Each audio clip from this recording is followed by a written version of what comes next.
जय हो कार्तिक मास की। कार्तिक मास के 23वें अध्याय की कथा।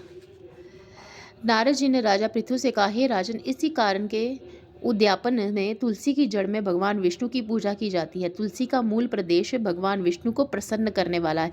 हे राजन, तुलसी का पौधा जिस घर में वर्तमान है वह घर तीर्थ स्वरूप है और उस घर में यम के दूत कभी नहीं आते हैं। सब पापों को नाश करने वाला, अभिष्ट फल को देने वाला है। जो मनुष्य तुलसी का पौधा लगाता है वह यमराज को नहीं देखता है। भगवती नर्मदा का दर्शन, तुलसी गंगा स्नान, तुलसी के पौधे को संसर्ग, ये तीनों पुण्यप्रद हैं। तुलसी का पौधा लगाने से, सींचने से, दर्शन से और तुलसी को छूने से कामिक, वाचिक, मानसिक आदि संपूर्ण पाप नष्ट हो जाते हैं। जो प्राणी तुलसी के दल से भगवान शंकर का पूजन करते हैं वह पुनः गर्भ में नहीं जाते हैं। निसंदेह वह जीवन से मुक्त हो जाते हैं। तुलसी के दल में पुष्कर आदि समस्त तीर्थ, गंगा आदि संपूर्ण नदियाँ और विष्णु प्रवृत्ति सब देवता निवास करते हैं। तुलसी के साथ यानी तुलसी के पास जो अपना प्राण विसर्जन करते हैं वह चाहे कितना भी बड़ा पापी क्यों ना हो, उसको यमराज नहीं देख सकते हैं। हे राजन, जो लोग तुलसी के काष्ठ का चंदन लगाते हैं वह सहज ही मोक्ष को प्राप्त हो जाते हैं। जिनके द्वारा किए गए पाप भी उनके शरीर को स्पर्श नहीं कर पाते हैं। हे राजन, जहाँ तुलसी के वन की छाया हो वहाँ पर पितरों के निमित्त दिया हुआ दान सर्वदा के लिए अक्षय हो जाता है।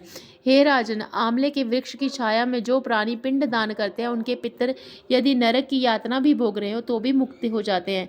सिर, हाथ, मुंह और देह में जो आंवले को धारण करते हैं उनका विष्णु रूप जानना चाहिए। आंवले के फल और तुलसी के दल को पानी में मिलाकर जो प्राणी स्नान करते हैं उनको गंगा स्नान का फल मिलता है। जो मनुष्य आंवले के पत्तों और फलों से देवताओं का पूजन करते हैं उनको स्वर्ण मणि और मोतियों द्वारा पूजन का फल प्राप्त होता है। हे राजन, कार्तिक मास में सब तीर्थ, ऋषि, देवता और सब यज्ञ जब सूर्य तुला राशि में होता है आंवले के वृक्ष में वास करते हैं। जो मनुष्य द्वादशी तिथि को तुलसी के दल और कार्तिक में आंवले का पत्ता तोड़ता है वह रौरव नरक में वास करता है। जो कार्तिक में आंवले की छाया में बैठ करके भोजन करता है उसे अंत संसर्ग में दोष नष्ट हो जाते हैं। कार्तिक मास में जो आंवले की जड़ में भगवान विष्णु का पूजन करता है उसको श्री विष्णु क्षेत्रों में के पूजन का फल प्राप्त होता है। आंवले तथा तुलसी की महत्व को वर्णन करने में तो श्री ब्रह्मा जी भी असमर्थ हैं। इसलिए धात्री और तुलसी की जन्म कथा सुनने से मनुष्य अपने वंश सहित मुक्ति प्राप्त करता है।